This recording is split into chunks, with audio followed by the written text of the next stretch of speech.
Bapak-bapak, ibu-ibu, Darama, Alhamdulillah. menghilangkan stres dulu. Bismillahirrahmanirrahim. Assalamualaikum warahmatullahi wabarakatuh. Waalaikumsalam. Alhamdulillah rabbil alamin. Wa bihi nasta'in ala umurid dunya waddin. Wassalatu wassalamu ala khairil wara fil barri wal bahri ajma'in.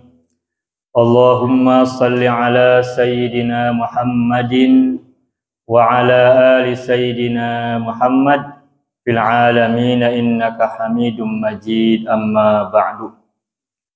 Qala Allah ta'ala fil Qur'anil Karim, a'udzu billahi minasyaitonir rajim. Bismillahirrahmanirrahim.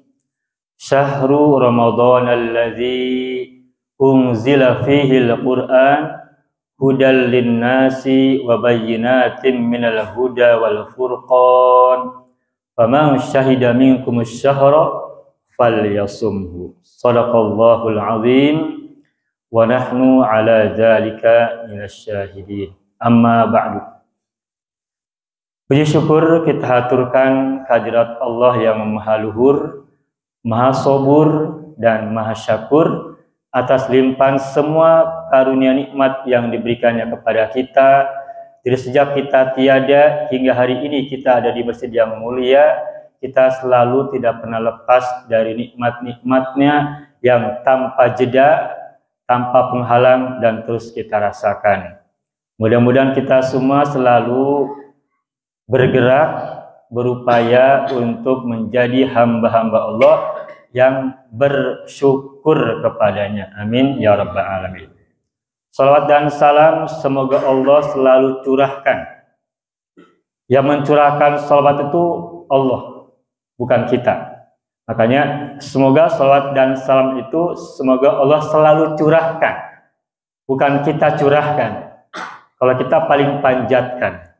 Semoga salawat dan salam semoga selalu Allah curahkan atau curah limpahkan atau kucurkan kepada junjungan alam, kekasih agung Nabiullah Mustafa, Nabi akhir zaman, pemungkas para nabi dan utusan, Nabi Muhammad sallallahu alaihi wasallam. Amin ya rabbal alamin. Mudah-mudahan kita semuanya juga termasuk orang-orang yang selalu berusaha meniti jalan-jalan kebaikan yang telah dirintisnya, yang telah dibukanya dan telah dibentangkan oleh beliau hingga akhir zaman. Amin ya rabbal alamin. Bapak Ibu semuanya, sebelum saya lanjutkan bahasan kita pada pagi hari ini, izinkan saya membaca puisi terlebih dahulu. Jarang-jarang saya baca puisi, baru kali ini saya tampil baca puisi. Sore-sore pergi ke sawah. Mantap. Saya ulangi. Sore-sore pergi ke sawah. Nyari belut, dapat belalang. Nyarinya belut, dapatnya belalang. Sore-sore pergi ke sawah, nyari belut, dapat belalang. Puji syukur, alhamdulillah, kita berada di bulan Ramadan. Nyambung gak Pak? Antara sampiran dan isi. Nyambung ya? Nyambung ya? Boleh dikutip, diulangi lagi. Sore-sore pergi ke sawah, nyari belut, dapat belalang. Puji syukur, alhamdulillah, jumpa lagi di bulan Ramadan. Nah, belum selesai. Dari sawah, segera mandi. Kegiatan lain sudah menanti. Legakan jiwa, bersihkan hati, puasa untuk memperbaiki diri. Nyambung ya? Nyambung. Ulangi lagi, takut mau dikutip, mau direkam soalnya. Dari sawah segera mandi, kegiatan lain sudah menanti. Legakan jiwa, bersihkan hati, puasa untuk memperbaiki diri. Satu lagi. Harus ganjil 3 kali. Makan nasi sambil ngopi. Cocok gak? Ya tapi gak sekarang ya. Makan nasi sambil ngopi. Jangan lupa makan Udah makan nasinya tadi. Makan nasi sambil ngopi. Jangan lupa makan sayur. Jangan lupa makan sayur, Pak. Biar pencerahannya baik. Ulangi lagi. Makan nasi sambil ngopi. Jangan lupa makan sayur. Berpuasa jangan minta dihormati. Jalannya puasa karena bersyukur. Ini tema kita. Berpuasa jangan minta dihormati. Jalannya puasa karena bersyukur. Cocok ya, makan nasi sambil ngopi. Jangan lupa makan sayur. Berpuasa jangan minta dihormati. Jalannya puasa karena bersyukur. Cocok. Akhirnya selamat menunaikan ibadah Ramadan. Semoga amal kebajikan kita diterima. Amin ya rabbal alamin. Baik Bapak Ibu semuanya, alhamdulillah pada pagi hari ini kita bisa kembali bersama-sama berada di tempat ini, dan saya perhatikan alhamdulillah Masjid Al-Haram semakin makmur, semakin ramai, dan kegiatannya semakin positif.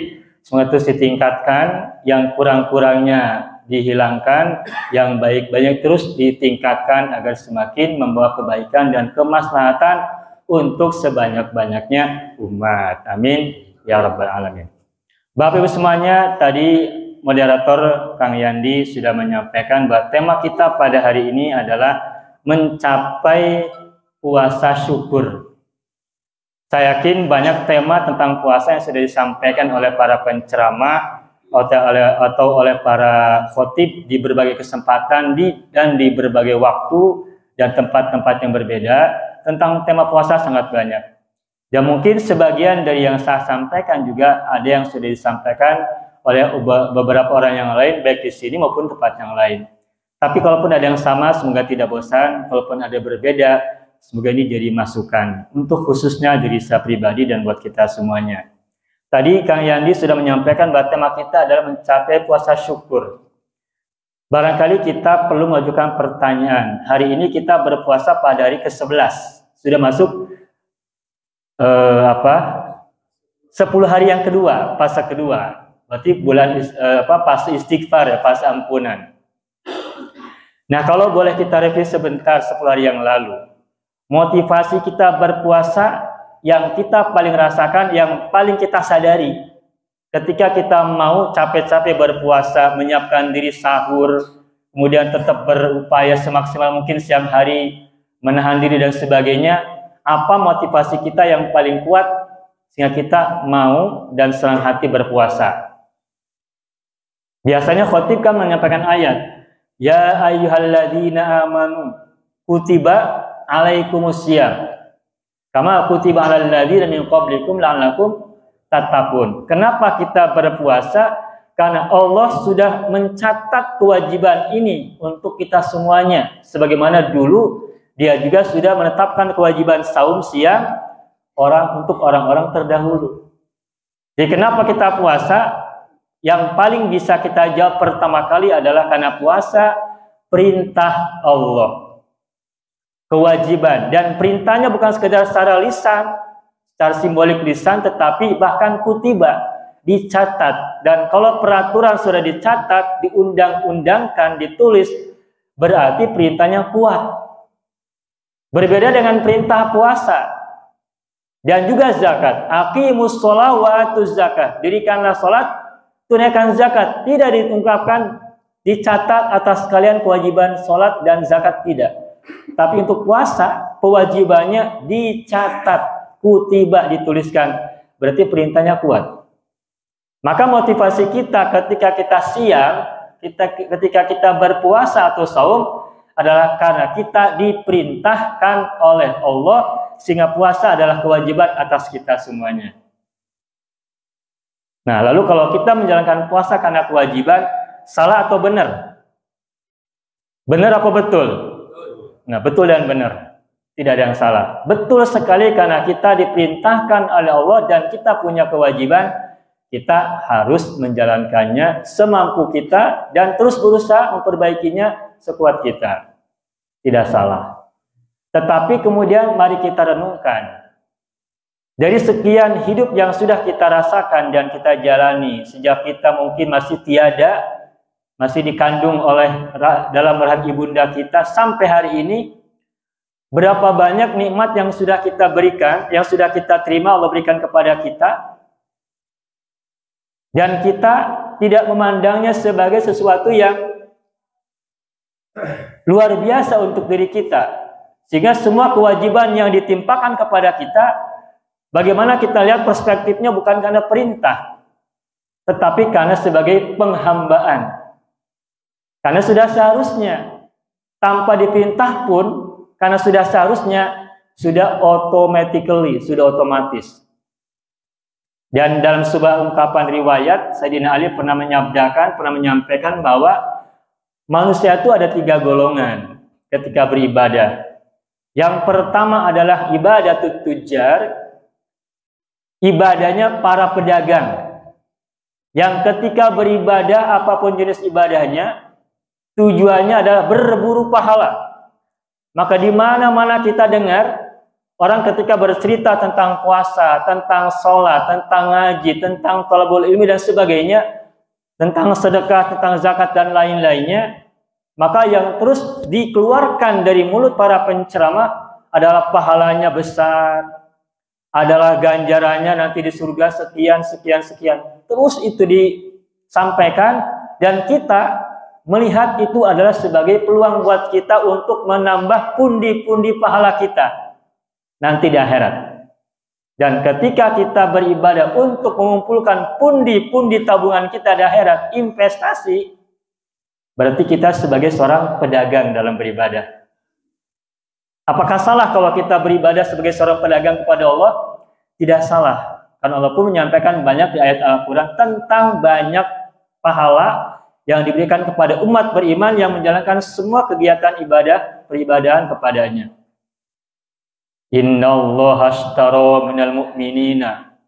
Sesungguhnya Allah membeli dari orang-orang yang beriman. Terus di sana, dan banyak ayat yang bercerita tentang pahala-pahala untuk siapapun yang menjalani ketaatan dan penghambaan serta ibadah. Itu yang pertama, ibadahnya orang-orang yang berbisnis atau pedagang, yang diungkap sebagai ibadatut tujar.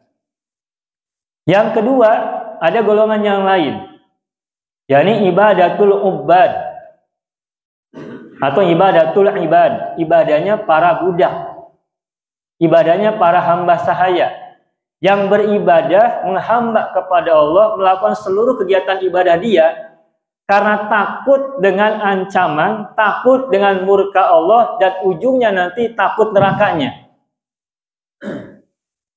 Ketika kita melaksanakan puasa, kenapa? Karena kalau tidak nanti dapat siksa. Kenapa kita melaksanakan sholat? Karena kalau tidak kita nanti dapat azab. Kenapa kita menjalankan kegiatan semua kebaikan A dan B dan seterusnya? Karena kalau tidak, maka kita nanti masuk neraka dan seterusnya. Nah, kata Sayyidina Ali, ketika kita beribadah, menghamba kepada Allah karena motivasinya takut siksa, takut neraka, takut azab, takut murka dan sebagainya, berarti itu adalah ibadahnya para budak belian yang beribadah karena takut tuannya akan menyiksa dirinya kalau dia tidak menjalankan kewajiban yang telah diperintahkan kepadanya. Apakah salah kalau kita beribadah seperti pada budak belian? Tidak salah, karena walaupun banyak mengingatkan kepada kita tentang api neraka, tentang murkanya dan sebagainya. Dua-duanya benar. Tetapi ada tingkatan ibadah yang ketiga, dan ini yang tertinggi, dan ini yang banyak dipuji oleh Allah dalam banyak ayatnya, melebihi pujian-pujian kepada dua kelompok yang tadi, yakni ibadatul ahrar, ibadahnya orang-orang yang merdeka, yang bebas menentukan pilihan karena kesadaran, dan karena penghambaan kepada Allah adalah kemestian yang tanpa ditawar-tawar lagi. Bahkan andaikan pun tidak ada perintah, tidak ada iming-iming surga, tidak ada ancaman neraka, dia menjalankannya memang itu gerakan hati karena kesadaran diri, yaitu sudah perintah ilahi yang tidak bisa tidak, dia tetap akan menjalani. Nah, itu ibadahnya orang-orang merdeka yang beribadah karena nalarnya ngerti, jiwanya bersih, dan aktivitas tubuhnya ringan hati untuk menjalankan semua yang dia harus lakukan. Nah, itu ibadatul ahrar. Dan ibadahnya orang-orang yang merdeka ini, ibadatul ahrar, ini sangat sedikit orang-orang yang bisa melakukannya. Tong boroning urang anu sakieu kaayanana. Bahkan para nabi dan utusan pun masih berjuang untuk menjadi kelompok ini.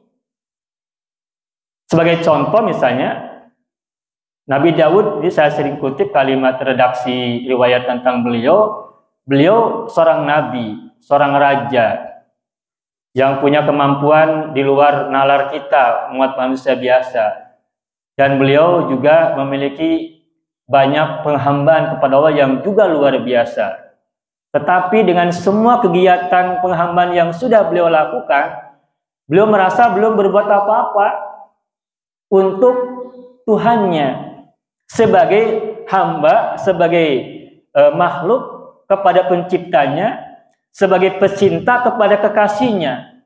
Sampai-sampai dia mengatakan kepada Allah, mengadu, yang dalam bahasa Arabnya beliau berkata, ya ilahi kaifa ashkuruka wa kullu syukrin yahtaju ila syukrin akhar.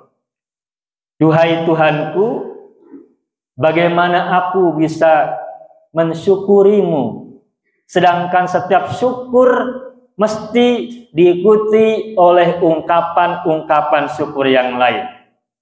Kita sadar diri akan nikmat dan kita bersyukur, maka kesadaran itu pun juga adalah nikmat yang juga harus disyukuri. Maka satu nikmat boleh jadi syukurnya bisa belasan, bisa puluhan. Sedangkan kita punya nikmat banyak. Maka seperti yang Nabi Daud tadi sampaikan, bagaimana mungkin kita bisa menyukuri nikmat-nikmat Allah, sedangkan setiap syukur pun harus disyukuri lagi. Itu berat.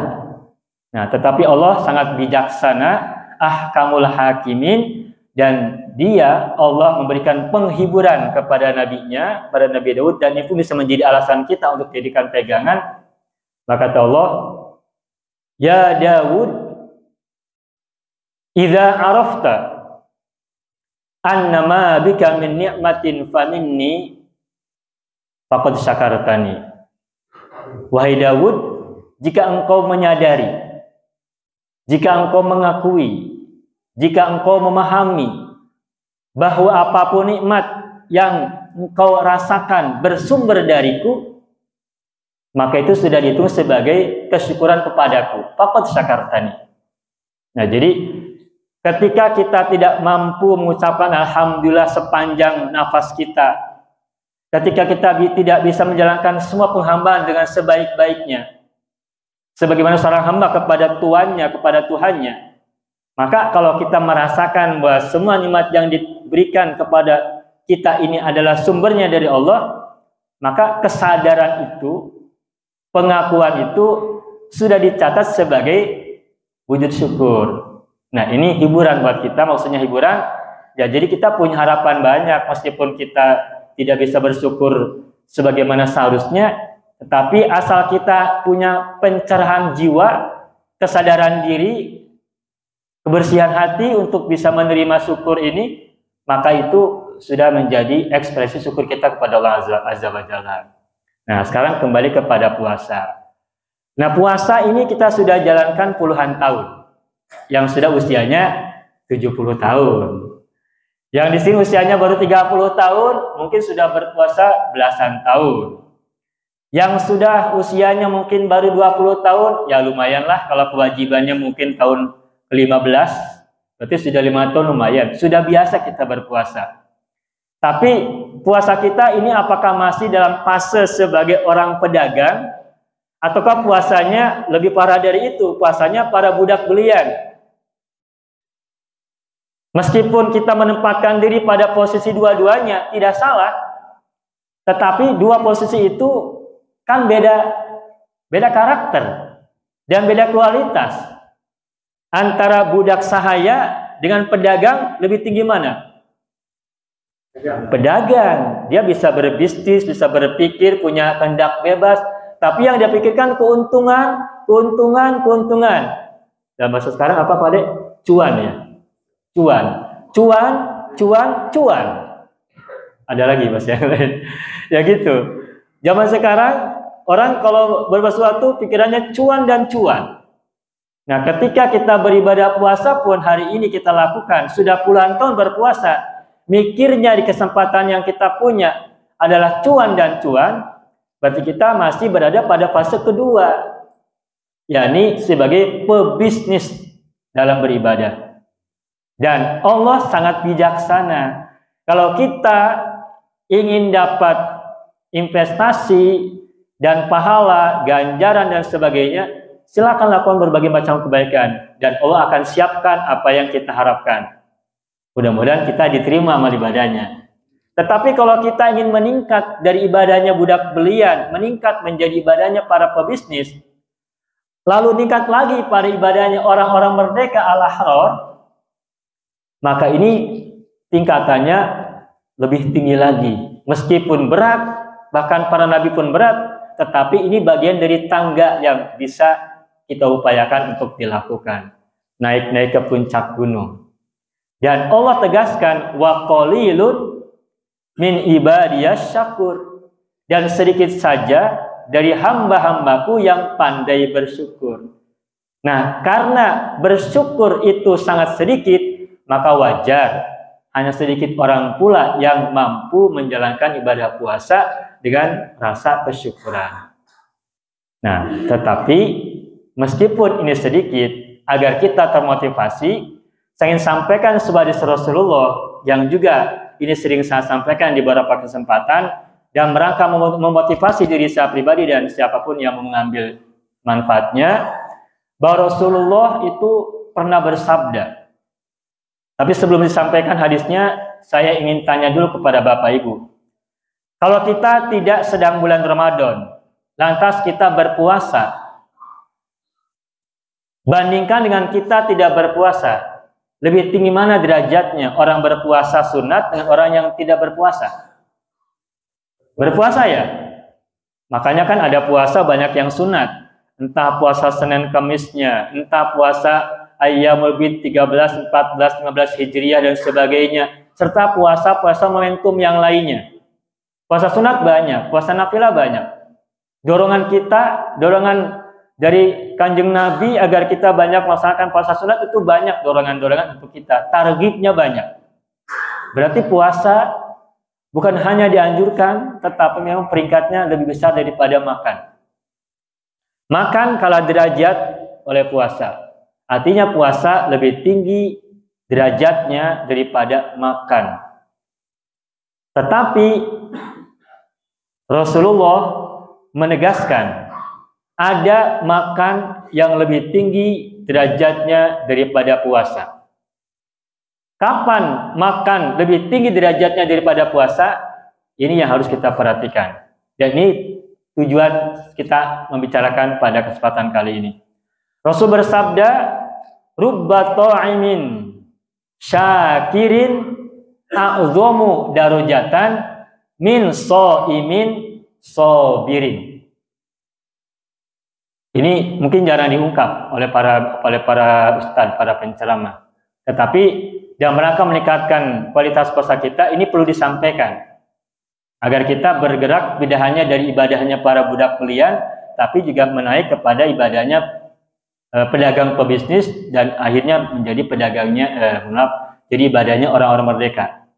Nah, kata Kanjeng Nabi, rubba ta'imin syakirin a'zamu darajatan min shaimin sabirin. Banyak orang yang makan ta'im kebalikan dari shaim, dari kata ta'am. Rubba ta'imin, banyak orang yang makan, syakirin, yang bersyukur dengan makannya. Dia dapat rezeki, disyukuri. Dia dapat berbagai macam nikmat, bisa menelan, bisa memasukkan makanan ke mulutnya, bisa mengunyahnya, bisa menggigitnya, bisa menelannya, bisa masuk ke dalam perutnya dengan sehat, keluar juga dengan sehat. Makan, dan dia makannya bersyukur.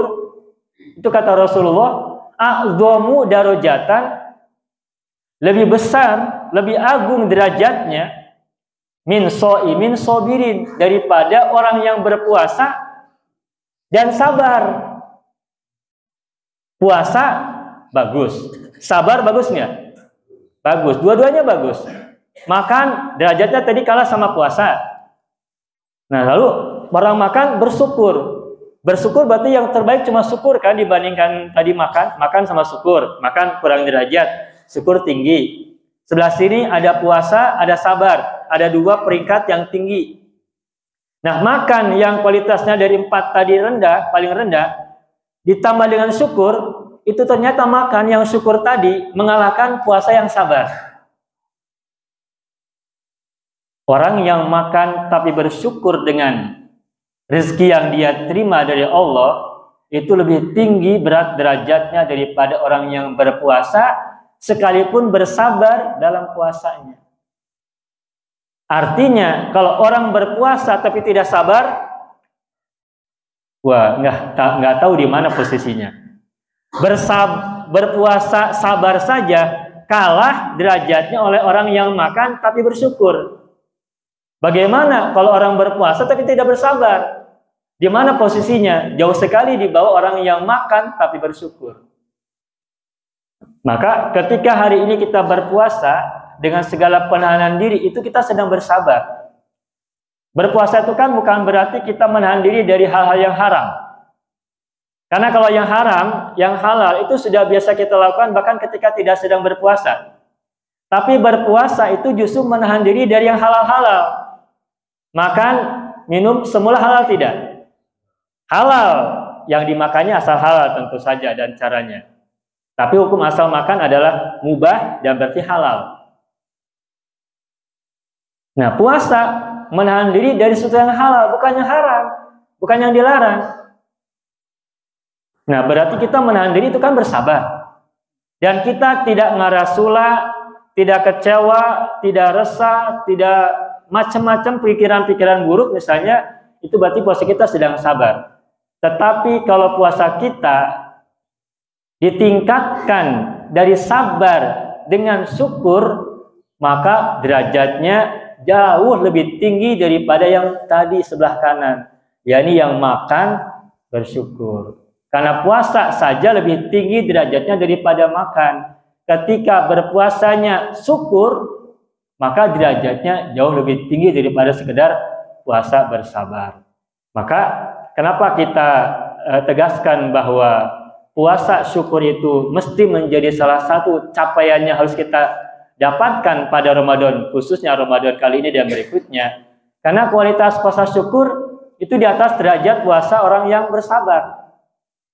Dan jika kita sudah melewati puasa sabar lalu melewati puasa syukur, meskipun sedikit orang yang menjalankan ini, yang mencapai derajat ini, tetapi kita semua bisa mencobanya untuk dilakukan. Itu konsepnya. Nah, sekarang prakteknya bagaimana kita bisa menerapkan syukur dalam puasa. Nah, maka dalam kesempatan kali ini saya ingin sampaikan bahwa ketika kita sudah punya konsep yang sama, bahwa kita ingin meningkatkan derajat puasa kita dari puasanya orang-orang yang bersabar menjadi puasanya orang-orang bersyukur, shaimun syakir, orang berpuasa yang bersyukur, maka yang tidak kalah penting adalah bagaimana penerapan konsep puasa syukur menjadi cara pandang kita, cara kita berpikir, cara kita menghayati, dan juga cara kita berpuasa. Nah, yang saya pahami, bagaimana agar puasa kita bisa masuk ke dalam derajatnya puasa orang-orang bersyukur, maka yang kita harus perbaiki dari awal adalah konsep berpikirnya. Apa konsep berpikirnya? Konsep pertama adalah kita tidak lagi menempatkan puasa semata-mata sebagai sebuah kewajiban perintah, sebagaimana budak menerima perintah dari tuannya. Tetapi kita mesti menjadikan puasa sebagai sebuah konsep bahwa ini adalah kemestian penghambaan kita sebagai seorang hamba kepada Tuhan, kepada Allah, dan ini sebagai wujud syukur kita kepadanya.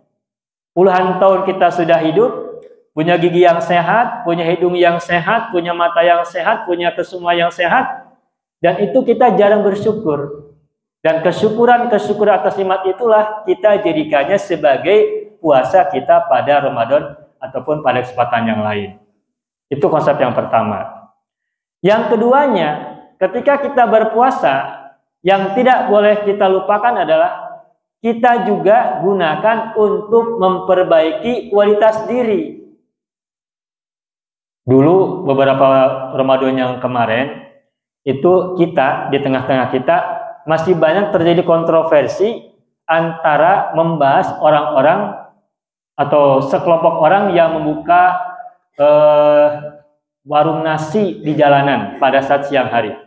Diskusi kita pernah ramai kan di media sosial membahas ini orang tidak hormati orang berpuasa, warung-warung banyak yang buka, ada banyak orang yang di jalanan ngelepus atau mungkin makan minum dan sebagainya. Kita terusik. Kok orang ini tidak menghormati bulan suci, bulan Ramadan, tidak menghormati saya sedang berpuasa, tidak menghormati orang-orang sekeliling yang juga sedang berpuasa. Kita seolah ketika itu sibuk memperhatikan orang lain yang tidak berpuasa, yang sebagian di antara mereka sedang mencari nafkah dan sebagainya.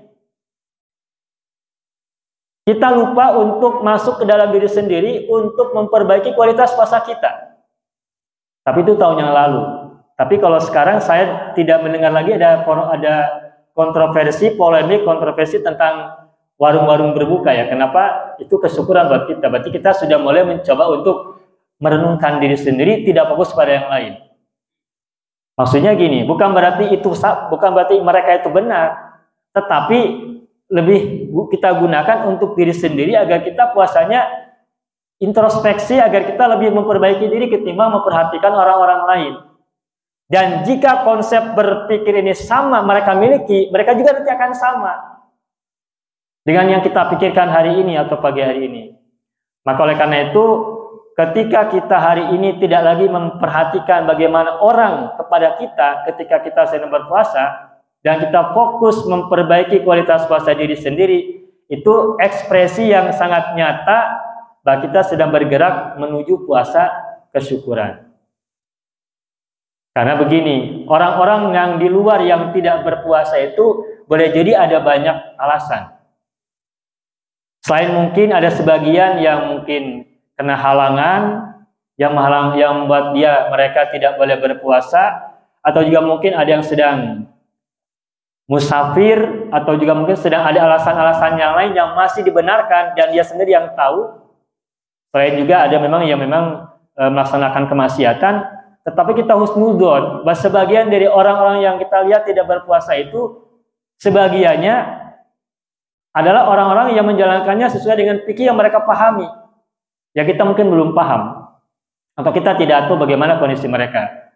Sehingga ketika ada warung yang buka, kemudian ada orang yang masuk ke situ membeli makanan, kita husnudzon mungkin yang beli makanan itu sebagian ada musafir, atau beli makanan untuk orang di rumah yang sedang sakit, atau ada orang yang tidak sedang berpuasa mencari makanan susah dan ada di situ dia beli.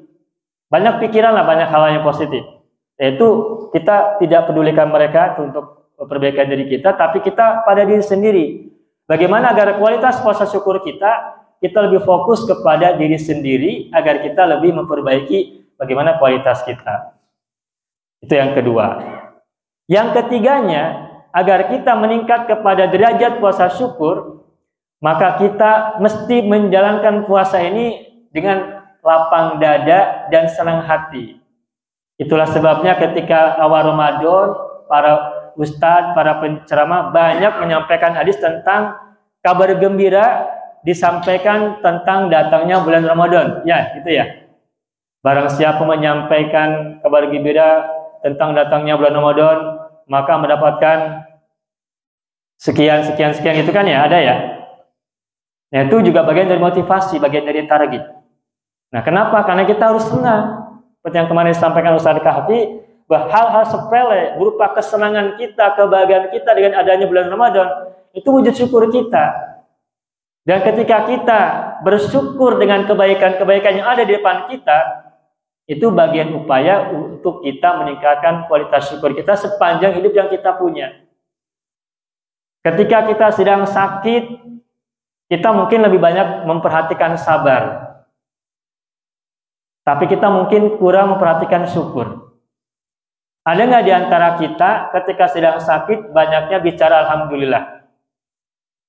Banyaknya mungkin innalillahi, atau banyaknya mungkin juga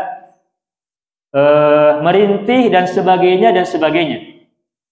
Tetapi bagaimana agar ketika kita sedang merasakan satu sakit, itu kita bersyukur banyak. Ini pasti sulit. Kita sedang sakit, tetapi kita tidak boleh merintih. Bahkan kita bukan hanya harus bersabar dalam sakit kita, tapi kita harus bersyukur dengan sakit yang kita punya, yang kita rasakan, yang kita jalani. Ini mungkin sulit. Tetapi kalau kita renungkan, dalam sakit itu kan banyak kenikmatan. Pertama, yang sakit kita mungkin hanya satu anggota tubuh kita. Ya, kalau saya introspeksi pada diri sendiri, mungkin ada di antara tubuh kita ini ada yang sakit satu bagian. Katakanlah misalnya gigi. Gigi sudah tanggal 1.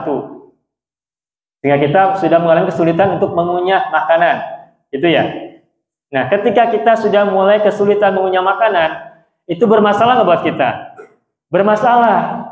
Makan tidak bisa cepat, benar nggak Pak? Kemudian kita tidak bisa makan yang keras-keras, daging-daging sudah mulai bersarat. Maksudnya bersarat, boleh makan daging dengan catatan empuk, lembut, dan mudah dikunyah. Bersarat. Atau kita sudah mulai menghindari makan kacang-kacangan dan sebagainya lah gitu. Ketika gigi sudah mulai ada yang copot. Tetapi kalau kita jujur, dari puluhan gigi yang ada di atas bawah mulut kita, itu cuma satu. Sementara yang lain masih banyak siap untuk membantu kita mengunyah makanan dan menelan. Nah, kita lupa dengan puluhan gigi masih berjejer di atas dan di bagian bawah. Hanya gara-gara satu gigi. Kita fokus pada satu gigi, tapi lupa dengan gigi-gigi yang lain yang masih berbaris. Lah, itu kan giginya satu, Pak. Gigi saya kan sudah tanggal 2, 3, atas bawah, belakangnya juga sudah tanggal. Jangan lupa masih ada gigi palsu. Masih bisa. Ya, kita berdoa ya semoga gigi kita pada sehat semua ya Pak ya. Ada giginya sudah pada tanggal? Ada. Mudah-mudahan yang giginya masih sehat, masih kuat, dijaga sebaik-baiknya. Karena kalau sudah tanggal, repot Pak. Kalau sudah tanggal, repot. Dan tetapi dalam kondisi repot kita tetap masih bisa merasakan nikmat yang kita masih tetap punya. Dan ketika kita hari ini berpuasa juga, puasa kita inginnya dijadikan sebagai ekspresi syukur kita.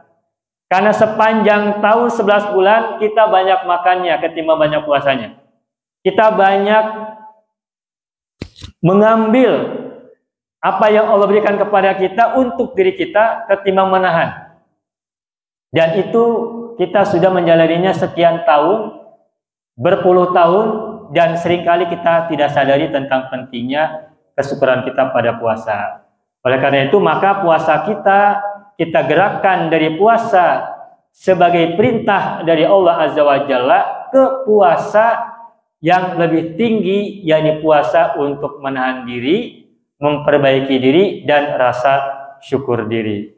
Saya pernah sampaikan dalam sebuah video singkat bahwa ketika kita berada di bulan Ramadan, itu setidaknya ada 3 kegiatan atau kata kunci yang kita harus ingat. Pertama, puasa Ramadan itu bercerita tentang siang. Siang. Apa itu siang? Siam itu secara bahasa kan artinya al-imsaku, menahan diri. Menahan diri berarti pasif. Kita makan, minum semula boleh. Tapi ketika sedang siam, kita menahan diri dari semua yang dulunya halal dan dari semua yang dulunya boleh. Yang sebelumnya boleh. Kita tahan. Berarti kita menahan diri dari sesuatu yang membatalkan puasa semuanya tanpa kecuali. Nah, ketika kita sedang siam, berarti kita melakukan tindakan pasif untuk diri sendiri. Di sini konsep sabar berlaku. Menahan diri, prihatin diri, dan sebagainya. Yang pertama. Yang kedua, dalam Ramadan ada juga sebuah tindakan yang juga harus kita lakukan. Dan seperti yang sekarang kita lakukan ini. Yaitu qiyam. Ada siam, ada qiyam. Nah, qiyam secara bahasa artinya adalah berdiri. Atau bangun, atau bangkit. Dan dalam makna yang lebih luas, ini berarti konsep gerak. Konsep gerak. Gerak pikiran, gerak hati, juga gerak lisan, dan gerak anggota tubuh semua. Ketika kita sedang Ramadan, kita banyak melakukan qiyam. Malam harinya kita melaksanakan sholat malam. Ada yang tarawih di masjid, ada yang qiyamul lail tengah malam atau menjelang sahur. Itu bagian daripada qiyam. Tilawatul Quran juga bagian dari qiyam, menggerakkan mulut untuk membaca, anggota tubuh kita untuk mengambil Al-Quran, dan kita beraktivitas dengan upaya tilawatul Quran. Kita thalabul ilmi hari ini, pagi ini, bersama-sama sini, ini juga bagian daripada qiyam. Ketika kita berusaha, mungkin ada yang bekerja, ada yang berusaha, bikin bangunan, ada mungkin di jalanan, ada yang berdagang dan sebagainya, itu bagian daripada qiyam. Qiyam Ramadan. Ramadan, dalam hadis-hadis yang saya baca, itu tentang qiyam, bukan hanya bicara qiyamul lail, tetapi qiyamu Ramadana. Sebagaimana siang, itu idofahnya, siamu Ramadan, bukan siamun nahar, bukan berpuasa pada siang hari, tapi siamu Ramadana, berarti menahan diri selama bulan Ramadan. Kemudian ketika diungkap kata qiyam, idofahnya juga qiyam Ramadan, bukan qiyamul lail Ramadan. Nah, itu artinya kalau begitu maka bisa dipahami bahwa qiyam yang dimaksud dalam bulan Ramadan bukan semata-mata qiyamul lail berupa ritual-ritual sholat atau mungkin tilawatul Quran dan semacamnya, tapi aktivitas gerak positif dan produktif kita di bulan Ramadan itu juga bagian daripada qiyam. Maka qiyam maka Ramadan juga adalah bulan produktivitas. Tidak semata-mata kita hanya, mohon maaf, ada di rumah terus, misalkan kita tidur terus dan sebagainya, tapi kita tetap bisa berusaha, bekerja semaksimal mungkin sebagaimana kita di luar bulan puasa. Dan tidak ada bedanya. Bagi mereka yang sudah menjadikan puasa adalah habit, maka mau Ramadan, mau tidak Ramadan, kondisi tubuh dia ketika puasa bulan apapun sama. Sehingga ketika di bulan Ramadan dia berpuasa, maka puasa dia sama dengan ketika dia puasa di luar bulan Ramadan. Aktivitas tetap jalan, yang mengobati, yang berdagang, yang bekerja, apa adanya seperti biasa. Tidak terganggu. Karena puasa harus tetap menjalankan qiyam. Dan qiyam itu bagian yang tidak terpisahkan dari Ramadan. Karena Ramadan ada siang, ada qiyam yang tidak boleh dilupakan dan tidak boleh dilepaskan, dipisahkan. Dan yang ketiga, yang tidak boleh kita tinggalkan dan juga harus menjadi fokus kita pada setiap Ramadan dan kapanpun adalah it'am, memberi makan. Kalau siam adalah untuk menahan diri, pasif. Kalau qiyam adalah menggerakkan anggota diri kita, baik yang non fisik maupun yang fisik, agar bisa beraktivitas dan tetap bisa produktif. Maka it'am adalah mengeluarkan kebaikan kita untuk orang lain, yang simbolisasinya dengan memberi makan kepada orang lain, terutama yang sedang berpuasa. Maka Rasulullah banyak mentarghib, memotivasi agar kita memberi makan kepada orang yang berpuasa, dan disediakan banyak pahala di situ bagi mereka yang mau beri makan kepada orang yang shaim. Nah, dalam satu ekspresi kita sehari-hari di sini, alhamdulillah setiap hari ada acara buka bersama, takjil bersama, tepatnya di masjid ataupun dimanapun. Ini bagian dari ekspresi it'am, memberi makan. Karena mungkin tidak semua orang bisa beri makan kepada banyak orang setiap hari, maka ketika kita patungan setiap RT berapa kelompok, masing-masing kebagian, setiap orang yang kebagian jadwal itu merasakan bagaimana agar rezekinya bisa dirasakan oleh orang yang sedang berpuasa, dimakan. Karena ini bagian daripada it'am. Dan itu adalah batas minimum dengan kita bersama-sama. Tetapi ketika kita di rumah memberi makan anak istri kita, atau mungkin istri melayani suami dan anak-anaknya untuk menyiapkan makanan, itu kan bagian daripada it'am. Maka ketika kita bulan Ramadan, it'am ini juga harus menjadi gaya hidup kita. Kita berbuat di rumah tangga, menjalankan kehidupan rumah tangga bukan sebagai sebuah kewajiban, di mana laki-laki mungkin banyak menuntut dari istrinya, atau sebaliknya istri menuntut banyak dari suaminya. Tapi dua-duanya harus saling mubadalah. saling masing-masing bergerak menjalankan aktivitas rumah tangga bareng-bareng. Mengepel tidak harus pekerjaan perempuan. Mencuci piring bukan harus menjadi pekerjaan perempuan. Tapi siapapun yang punya kesempatan untuk mencuci piring, mengepel kalau dia sempat, laki dan perempuan silakan juga. Tidak harus memberikan kewajiban si A tugasnya ini, si B tugasnya ini. Kalau memang mampu, semuanya bisa lakukan. Siapa yang punya waktu, yang punya kesempatan. Kenapa? Itu adalah ekspresi syukur dalam berumah tangga. Ya, kalau banyak orang yang sekarang sudah mulai menjalankan kehidupan dalam berumah tangga, tidak lagi subordinasi antara suami dan istri atas bawah, tapi sejajar. Dua-duanya sama-sama membangun hidup rumah tangga, dan dua-duanya tidak ada atasan, tidak ada bawahan. Bahkan tidak ada manajer, tidak ada orang yang di-manage. Dua-duanya sama sejajar, dan dua-duanya sama-sama berjalan.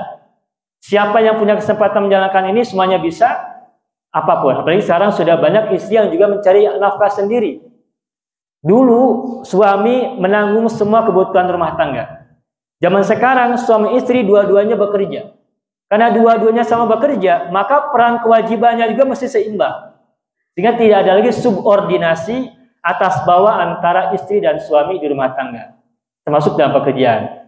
Dan ketika istri dan suami menjalankan semua kegiatan rumah tangganya, apalagi bulan Ramadan sekarang dengan konsep kesyukuran, maka kalau kita sebagai seorang pedagang dalam ibadah, itu pahalanya pasti lebih tinggi daripada kita menjalankan rumah tangga karena kewajiban.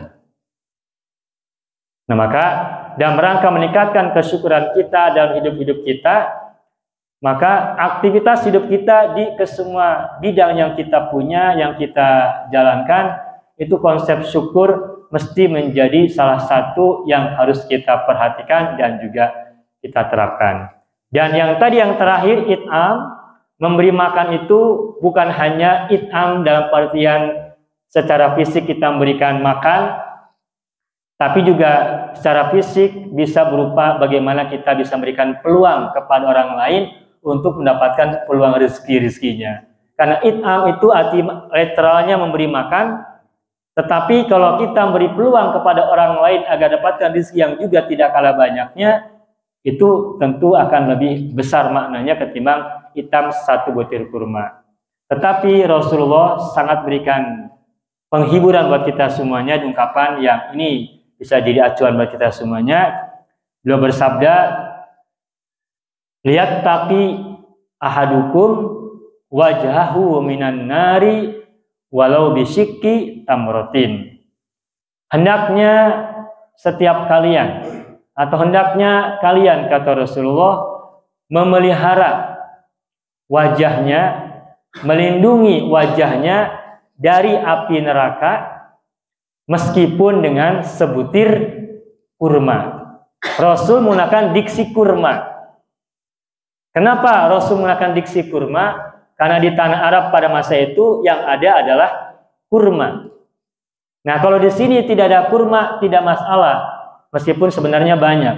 Tetapi meskipun banyak bukan berarti kita semuanya harus bersedekah kurma. Karena di sini banyak kulineri. Ada bala-bala, ada gehu, ada roti, ada kue, ada pilus dan sebagainya. Itu pun kalau kita gambarkan analoginya dengan kurma, maka kita bisa bersedekah melindungi wajah kita dari neraka itu dengan apapun yang bisa kita keluarkan. Dan ketika sebutir kurma, sebutir bala-bala, sebutir gehu bisa menyelamatkan kita, itu artinya kita bisa punya kesempatan menjalankan aktivitas kesyukuran it'am kita sebanyak-banyaknya dan seluas-luasnya. Itu saja.